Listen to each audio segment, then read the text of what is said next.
Boa tarde. Hoje é terça-feira, 7 de maio, e eu vou gravar. Eu sou o João Brajal, eu vou gravar aqui o Saco de Gatos desta semana, porque a Joana Monteleone, editora da Alameda, está no Rio de Janeiro lançando o livro dela com Maurício Aer, o Cachaça, História e Literatura. Hoje, eu vou conversar com a professora Rúbia Ramos. A professora Rúbia é doutora em Sociologia pela Unicamp e é uma das autoras do livro Ensino Médio em Juventude e Luta, Política Educacional e Ação Estudantil em São Paulo, que faz parte da coleção Educação Paulista Diagnóstico.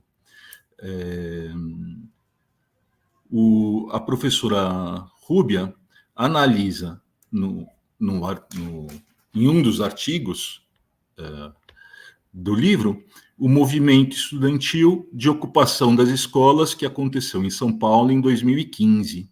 Então, logo depois da vinheta, a gente conversa com a professora Rúbia Ramos.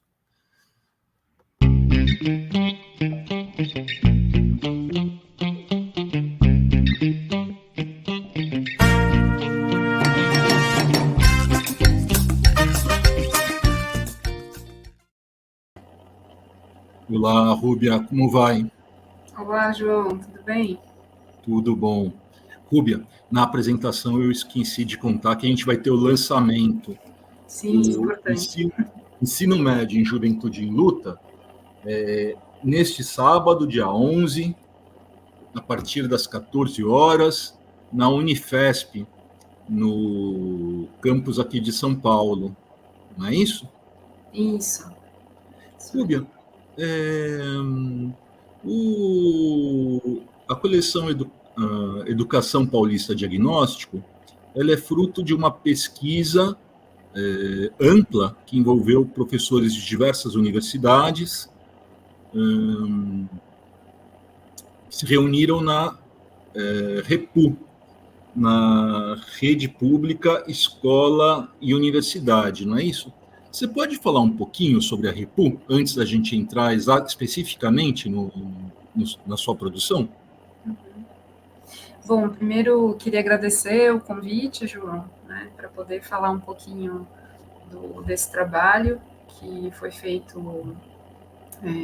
com um grupo muito grande, né, como você trouxe, a REPU, a Rede Escola Pública e Universidade, né, que é um grupo de pesquisadores em educação, né, pesquisadores de formação em diversas áreas, não só na educação, né, mas que se dedicam a pesquisar, a falar, a estudar temas vinculados à educação pública no estado de São Paulo.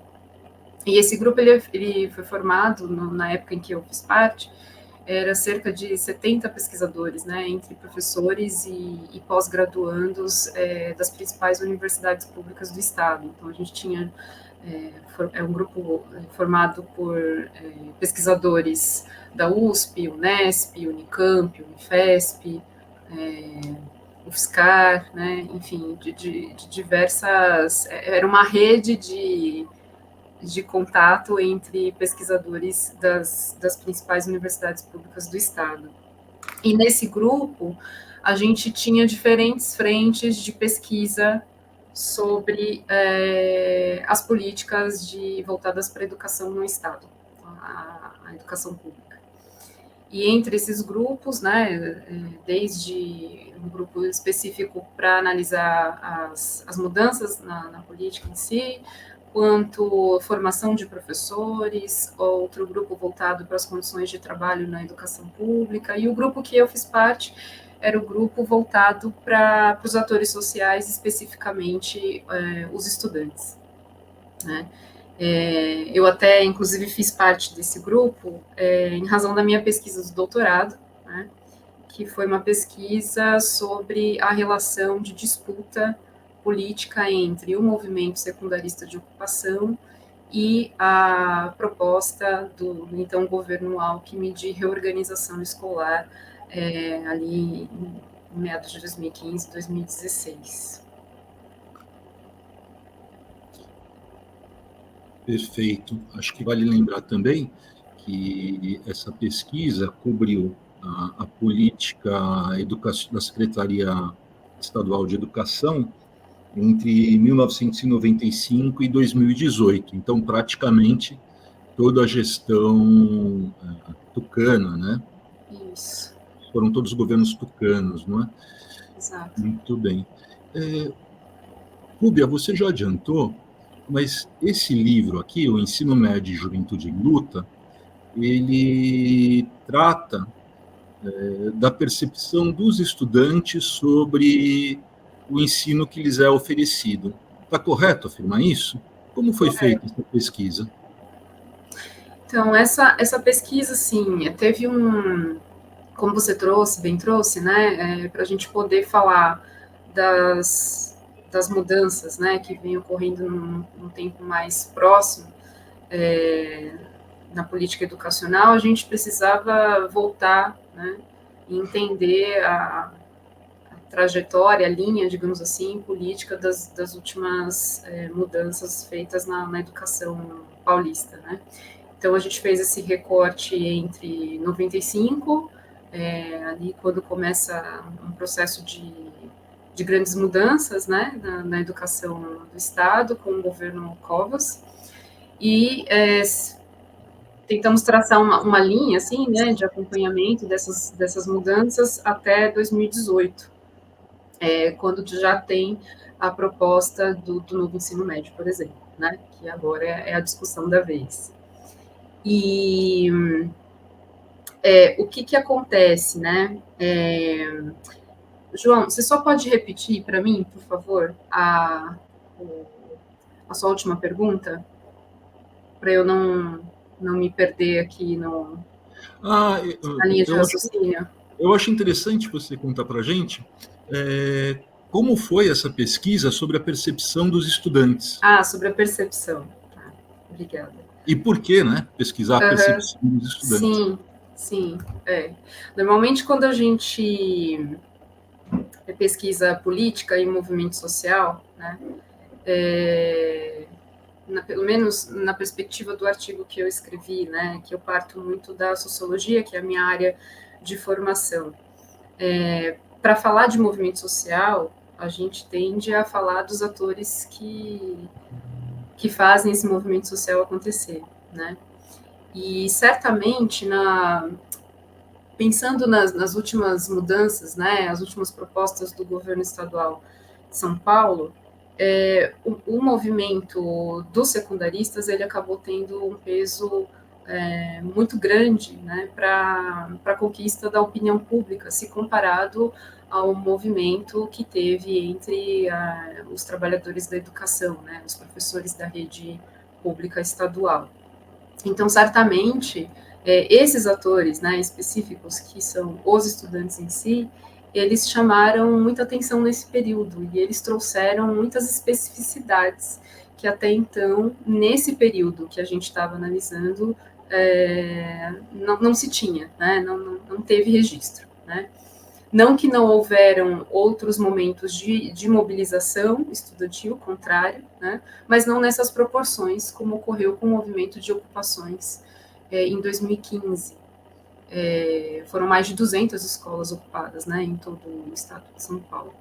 Então, o peso desse movimento em si, ele foi muito importante para o debate público em torno da proposta de reorganização escolar, né? Eu não sei se na conversa com a Débora ela chegou a comentar o que seria lá em 2015 essa proposta de reorganização escolar que mobilizou, né, os estudantes a se manifestarem contrários, né? Não sei se vocês chegaram a conversar sobre isso. Eu acho que vale a pena a gente retomar, se você puder nos ilustrar. Lembrando que aqui a gente está falando agora a gente está falando especificamente do seu artigo, né? Sim. Experiências e processos sociais das ocupações secundaristas de São Paulo. Né? E a gente está falando também do processo de reorganização escolar por séries, não é isso? Por ciclos? Isso. Conta para a gente um pouco, relembra para a gente, Rubião, eu acho que vai ser bacana. Em setembro de 2015, né, foi feito um anúncio em um jornal televisivo, né, da Rede Globo, inclusive, em que o secretário de Educação, na época, ele anunciava essa reorganização escolar, que consistia em organizar as escolas por ciclos de ensino. Então, uma mesma unidade escolar, ela não ofereceria ensino fundamental 1 e ensino médio ao mesmo tempo, né? Ou seria só fundamental 1, ou só fundamental 2, ou ensino médio. Então, isso certamente impactaria muito, né, a rotina das famílias, dos próprios estudantes, né? A gente sabe que a realidade das famílias é normalmente tender a colocar os 2 filhos ou mais numa mesma unidade escolar para facilitar, enfim, né, diversas questões aí que envolvem, inclusive, questões financeiras, né, econômicas da família. E com essa mudança, a proposta era que os estudantes fossem transferidos compulsoriamente, né, no ano seguinte, a partir de 2016, para uma outra escola, né, de acordo com o ciclo de ensino, e que essa mudança ocorresse no máximo a 1,5 km de distância da escola em que o estudante estava naquele ano, né.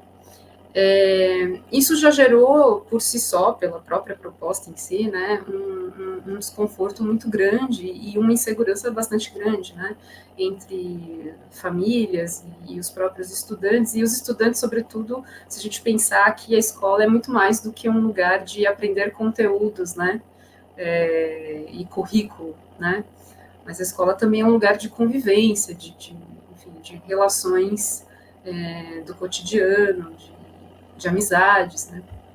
Então, isso acabou impactando bastante, né, na percepção dos estudantes, e a incerteza do que seria, onde eu vou estudar, como que vai ser, né, com quem eu vou estudar, não sei se meus pais vão ter condições de eu poder estudar numa escola mais distante, que era o caso de muitos ali. Então, isso acabou favorecendo uma motivação, né, dos estudantes para se mobilizarem contrários. E a mobilização começou nas unidades escolares, né, em cada unidade escolar, com pequenas manifestações no bairro e tudo mais, até que a gente chegou à mudança de táticas, né, desse movimento que foi tomando força. A mobilização foi se estendendo entre diferentes escolas de diferentes áreas da cidade de São Paulo e da Grande São Paulo, né? Começou muito também na região de Diadema. Teve uma escola que foi uma das primeiras a ocupar. Então, essa mudança na rotina, né, dos estudantes, ela foi central para essa mobilização. E assim, que sobre esse artigo em especial, né, em específico, experiências e processos sociais, né, das ocupações, eu busquei trazer, na verdade, uma perspectiva mais sociológica sobre o movimento, porque a gente tem, para além das produções da Repul, né, a Repul teve ótimas produções, inclusive, acho que é importante falar aqui que foi uma pesquisa muito grande, que foi financiada pela FAPESP, né, foi uma pesquisa que trouxe esse movimento de ocupações por diversas perspectivas, né, e eu senti, talvez até pela minha formação na sociologia, eu senti um pouco falta de ter uma produção, né, com uma perspectiva mais sociológica, né, e uma sociologia da ação, né. Então, eu busquei fazer uma análise desse movimento, né, buscando olhar para as ações, os repertórios de ação desse movimento de ocupação, que não era só a ação da ocupação em si, né, mas outros repertórios do movimento, como, por exemplo, as manifestações de rua, né, e as próprias experiências no próprio processo de ocupação, que gerou outros processos sociais, né, de percepção dessa juventude a respeito das próprias condições de injustiça social, né. Então, pensando nisso, o artigo está dividido, né, em basicamente duas partes, né? Então, na primeira parte, eu busco trazer de maneira breve, né, sobre o que foi a política de reorganização escolar e os pontos que eu acredito que foram importantes para mobilizar os estudantes a se organizarem, né, contrários a ela, e a forma como que esse posicionamento contrário à mobilização foi ganhando a opinião pública, um outro ponto que, do meu ponto de vista, foi central, né, para a força desse movimento, porque, afinal de contas, a gente está falando aqui de um movimento cujo ator são estudantes de entre 15 e 18 anos, e do outro lado, o opositor é o governo do Estado, com todo o aparato jurídico e, enfim, policial, né? Então, essa luta, essa disputa bastante desigual, digamos assim, né? Ela certamente foi peculiar em razão do ganho da opinião pública. Né? Acho que isso foi central. E a segunda parte do artigo, eu busquei explorar um pouco as entrevistas que a gente, com a pesquisa da Repu, a gente realizou as entrevistas que a gente realizou com estudantes, na época já eram ex-secundaristas, né? Então foram entrevistas com base em memórias, né? E justamente pensando no fato de que as memórias já trazem uma outra percepção, né? Já teve um tempo de processamento aí dos fatos ocorridos, eu tentei incluir algumas análises de documentário. E aí eu foquei especificamente para esse artigo no documentário Escolas em Luta, que foi um documentário bastante interessante para quem quiser sentir um pouco o que foi, né, perceber um pouco, ter as percepções mais subjetivas do movimento, né, que foi um documentário que mostrou as ocupações por dentro. Então, é um compilado de imagens feitas pelos próprios estudantes, com imagens de celular, enfim, né, e é bastante interessante. Então, essa segunda parte do artigo, eu tento trazer uma certa análise desses materiais, né, que nos permitem acessar, de certa forma, o discurso desses atores e compreender as táticas mesmo, né, de luta, os repertórios de ação, enfim, e o quanto que o próprio processo em si, do movimento, favoreceu novas experiências sociais, né, novas pautas que foram ampliando a discussão interna do movimento secundarista. Eu não estou te ouvindo. Pois é, no seu artigo, aliás, você traz trechos, né, de entrevistas, e eu gostei muito de ler os depoimentos dos estudantes falando, olha, a gente está conhecendo a escola e está conhecendo o que a escola tem. A gente está encontrando elementos químicos aqui, sódio, a gente está encontrando livros. Tem um outro trecho de uma aluna que fala, peraí, mas tem uma sala cheia de carteiras novas aqui, e eu tenho que ficar procurando carteira, porque minha sala tem 43 alunos e 40 carteiras. Então, eu fiquei muito impressionado assim, porque por meio do movimento, os alunos foram conhecendo e se tornando agentes da escola, não é? Agentes da sua participação escolar. Por outro lado, parece que a pauta amplia também para as relações entre os estudantes. E o seu artigo não fala, mas eu desconfio, eu suspeito que também tenha sido provocada uma discussão sobre a relação dos estudantes com a autoridade, né, com os professores e com o método. Dessas pautas transversais que essas são as pautas transversais que você cita no artigo?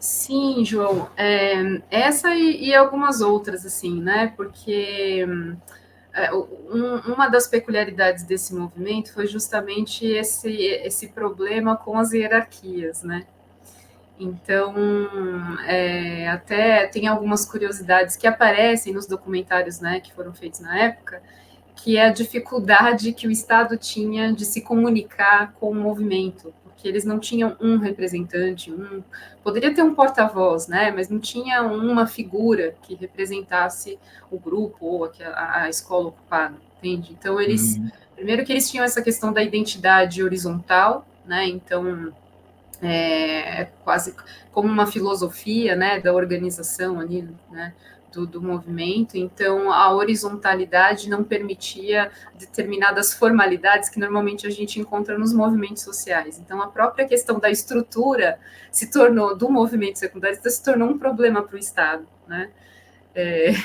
O que é uma curiosidade na época, e que foi, por sinal, bastante explorada essa questão em diferentes trabalhos da ciência política, das ciências sociais como um todo, né? E assim, dessas pautas transversais, na minha percepção, né, observando a experiência desses secundaristas, desses ex-secundaristas, é que a vivência na própria ocupação, né, levou eles a discutirem outras pautas que não são propriamente da educação do Estado de São Paulo, né, mas que atravessa, né, o debate da educação, né, pensando aí no sentido de uma educação mais ampla, né. Então, entre esses debates transversais, né, que foram muito fortes, a questão da desigualdade de gênero, né, o feminismo foi um ponto forte do discurso desse movimento, mesmo porque, embora eles tinham a bandeira da horizontalidade, era claro nas manifestações de rua que as meninas é que tomavam a frente, né? Era sempre elas que faziam a linha de frente, né, da manifestação e que peitavam mesmo, né, os policiais na rua, e muitas vezes tinham ações de afronta mesmo, né, ir na manifestação de rua só de sutiã, falar palavras de ordem que insulte a masculinidade, né, dos policiais. Então, isso era uma coisa que era presente, né. Então, o que eu tentei, ainda que de maneira muito ainda incipiente aqui na segunda parte do artigo, foi mostrar o quanto que a própria experiência do movimento, a ação, né, o experienciar, o vivenciar as ações desse movimento, permitiu levantar novas pautas, né, que, na verdade, já estavam presentes dentro da escola, entre eles, né, mas que a experiência do movimento fez florear, digamos assim, né, enquanto uma pauta política, né, dizer que aquilo era propriamente uma questão política para eles, né, politizar as questões que eles já viviam. Então, por exemplo, uma outra questão que apareceu foi sobre o direito à cidade. Conforme eles iam circulando entre as escolas ocupadas pela cidade, eles perceberam que haviam lugares na cidade que eles não conheciam, né? E realidades da cidade que eles nem imaginavam existir, e possibilidades dessa cidade que eles não sabiam, né? Então, essas descobertas, né, do próprio processo de luta gerou novas pautas políticas, né? Então, essa segunda parte do artigo é mais ou menos isso que eu tento abordar, né? E que eu acho que é uma contribuição um pouco para além das outras questões que aparecem no livro, nesse livro, né? E, sobretudo, na pesquisa como um todo, que é uma pesquisa mais pautada nas questões de governo, de leis, né? E essa parte do artigo eu tento trazer esse lado mais da formação social, cultural e política desses estudantes a partir da própria experiência de luta. Eu estava ouvindo você falar e me parece que os estudantes foram descobrindo as suas escolas, foram descobrindo a sua cidade e foram descobrindo as suas próprias potencialidades, né? Exato, sem dúvida. Foram descobrindo a sua força. Sim, inclusive, desculpa, só para complementar isso que você falou, né? O movimento de ocupação, ele serviu de inspiração, né, para outros movimentos que tentaram criar alguma força, né, para episódios posteriores a 2015, 2016, com relação à educação no Estado. Eu acho que no seu artigo você nomeia, claro, a reforma do ensino médio, o movimento escola sem partido, o enfrentamento Isso. ao movimento escola sem partido, e eu não sei se você fala do teto dos gastos. Sim, menciono. Né? Sim, esses mesmos. Ok. É possível falar, esse movimento, ele, 2015, né, me parece que ele está no contexto de 2013, que tem início com o Catraca Livre, que tem como antecedente também as manifestações da Copa, não é? Ele está num contexto de mobilização. Você consegue fazer arriscar uma análise do legado desse movimento, desses estudantes? Porque eu acho que no seu artigo você pontua que, num primeiro momento, o governo do Estado recua da reorganização e da transferência do ensino, do primeiro ciclo, da municipalização do ensino, mas que, aos poucos, o projeto segue, né? Uhum. E hoje a gente está com uma realidade na rede estadual diferente do gerencialismo apontado na coleção Educação Paulista Diagnóstico, mas diferente para pior, me parece.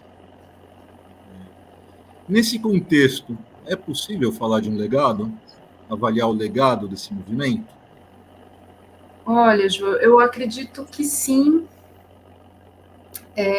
no sentido de que, numa história recente, é um movimento que mostrou que é possível estudantes secundaristas se colocarem contra um governo e saírem vitoriosos, sabe? Mas, ao mesmo tempo, eu acredito que essa vitória tenha tido muito a ver com o contexto também, né? Com as condições de oportunidade do momento ali, momento histórico.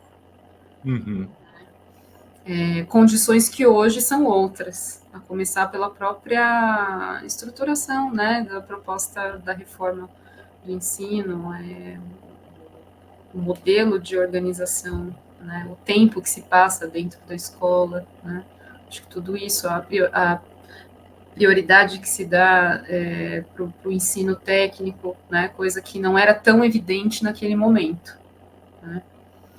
Então, eu acredito que os próprios desdobramentos que ocorreram depois do movimento de ocupação em São Paulo, que depois a gente teve em outros estados, né? Paraná também foi um estado que chamou muita atenção em relação a isso, né? Em 2016, 2017 e outros estados, né? Eu acho que só de ter esses desdobramentos posteriores, né, e que ainda são recentes para nós, né, já indica o legado desse movimento. E tem outra questão aí também, né, que aí vai para além da própria pesquisa da Ripu, da pesquisa que eu fiz, enfim, mas é algo que vai da minha percepção com relação às entrevistas que eu fiz, né, e até de uma pesquisa que eu gostaria, de repente, de fazer possivelmente no futuro. Que é... Hã? A gente publica. Vocês publicam? Então A tá bom. gente publica. Que é o legado que essa vivência, essa experiência de luta deixou para essa geração que fez parte do movimento de ocupação. Né? Onde estão esses atores hoje? Essa é uma pergunta que eu me faço. Né? Os materiais ficaram aí, né? Há documentários bons sobre isso, né? Outro dia até vi um documentário que passou sobre essa temática na TV Brasil, né? Uhum. Então são experiências de um passado recente que eu particularmente não sei exatamente o que pensa hoje um estudante da rede estadual que esteja incomodado com o que ele vivencia diariamente, né? Vendo esses materiais, ou descobrindo que esse movimento existiu um dia, né? Então, eu acho que o legado sempre fica, essa aqui é a verdade. Mas aí o que a gente precisa ver são as condições do momento presente, né? O quanto elas são favoráveis ou não para se lutar. Lutar sempre é válido, né? Sempre é importante resistir. A resistência permanece de diversas formas, inclusive entre os estudantes da rede. Mas nessas proporções, né, vai depender do contexto, certamente. Sim, em havendo insatisfação, esse menino que está hoje na escola pública tem um irmão mais velho que sabe Sim. que tem uma história para contar, né? Talvez seja esse Por isso seja um que legado importante. exato, e por isso que é importante a gente resgatar as memórias, né? As memórias são muito importantes. Ok, professora. Nosso programa de Saco de Gatos é curtinho, a gente vai chegando ao fim. Muito obrigado. E nos vemos, então, no lançamento do Ensino Médio e Juventude em Luta e relançamento da coleção Educação Paulista Diagnóstico, neste sábado, dia 11, na Unifesp Campus São Paulo, prédio da Reitoria, auditório da Reitoria. Não é isso? Muito Isso obrigado mesmo. mais uma vez. Eu que agradeço pelo convite e espero nos vermos lá. Estaremos lá. Até mais. Tchau, tchau. Até mais. Tchau, tchau. Boa tarde a Obrigada. todos.